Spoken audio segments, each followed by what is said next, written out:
Президент России Владимир Путин подписал указ об упрощенном получении российского гражданства гражданами Абхазии и Южной Осетии. Граждане, постоянно проживающие в своих государствах, должны подать заявление в российское диппредставительство. Если же проживают на территории Российской Федерации, то должны подать заявление в территориальный орган МИД России по месту пребывания, жительства или проживания. Вместе с заявлением иностранцы должны предоставить ряд документов, удостоверяющие личность, подтверждающие наличие гражданства своей страны, свидетельство об изменениях в личных данных, 3 фотографии. В случае просьбы о приеме в гражданство ребенка или недееспособного лица потребуются дополнительные документы.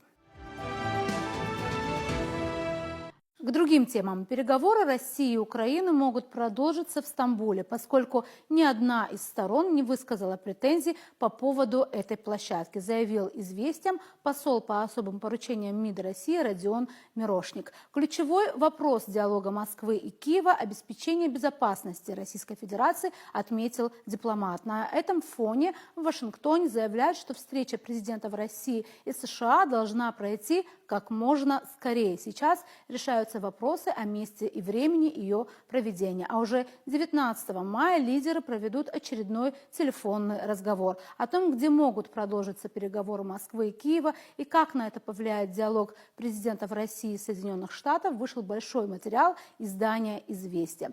Выбор площадки для переговоров с Киевом был инициативой России, подчеркнул посол по особым поручениям МИД России по вопросам преступлений киевского режима Родион Мирошник. Пока никаких нареканий по поводу возможности ведения переговоров в Стамбуле как на нейтральной площадке, доступной обеим сторонам, ни с одной стороны высказано не было. Поэтому есть шансы, что продолжаться диалог будет именно там, но при обоюдном желании сторон. Он может быть размещен в другом месте, заявил дипломат «Известия». Также, по словам российского дипломата, ключевым вопросом переговоров России и Украины является обеспечение безопасности России от воздействия Запада путем украинских военных возможностей. Поэтому без его урегулирования вряд ли удастся договориться о достижении устойчивого мира на длительный промежуток времени. К сожалению, сейчас в украинской риторике мы этого не наблюдаем. Главное, чего хочет Россия – безопасности для своего населения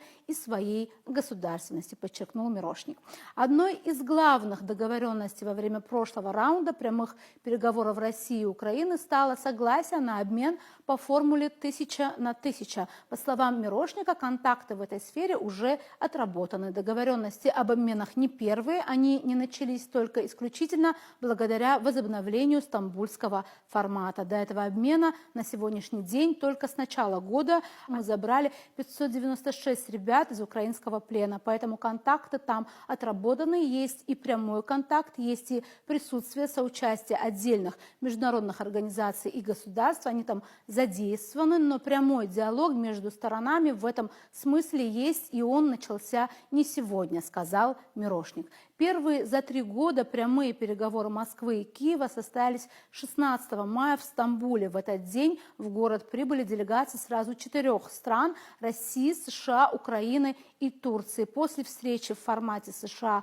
Украина, Турция наконец стартовали долгожданные переговоры российских и украинских представителей. Они продолжались почти 2 часа и завершились достижением ряда договоренностей. Пожалуй, самой важной из них стал именно обмен пленными. В день переговоров также стало известно, что Москва и Киев обменялись телами погибших военнослужащих. Россия передала 909 тел, Украина – 34. По теме возможного прекращения огня стороны договорились представить свое видение этого процесса в деталях. Если обмен состоится раньше, чем начнется второй раунд, Москве и Киеву нужно будет искать новые точки соприкосновения, от которых можно будет отталкиваться и намечать новые встречи, сказал «Известиям» аналитик Центра средиземноморских исследований ВШЭ Тигран Милоян.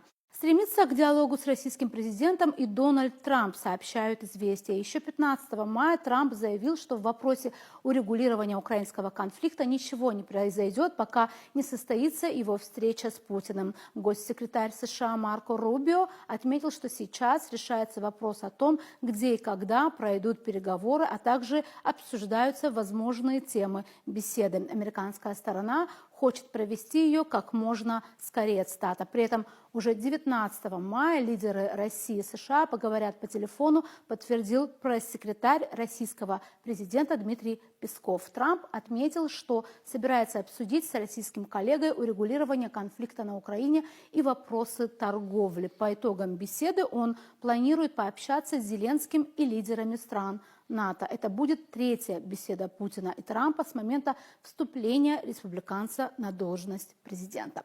Тем временем Пекин выразил надежду на продолжение переговоров между Россией и Украиной для достижения долгосрочного и справедливого урегулирования ситуации, подчеркнув необходимость политического диалога. Китайские власти выступают за сохранение и развитие переговорного процесса между Россией и Украиной, передает ТАСС. Официальный представитель МИД КНР Мао Нин подчеркнула, что Китай рассчитывает на дальнейшее обсуждение сторонами украинского кризиса ради поиска справедливого и устойчивого мира. Мы надеемся, что заинтересованные стороны продолжат переговоры и диалог для достижения справедливого, долгосрочного и обязующего мирного соглашения, приемлемого для каждой из них, и в итоге добьются политического урегулирования украинского кризиса, заявила она на брифинге. Мао Нин прокомментировала переговоры, прошедшие ранее в Стамбуле, отметив важность нахождения общего решения для выхода из кризиса. Власти КНР ранее неоднократно заявляли о необходимости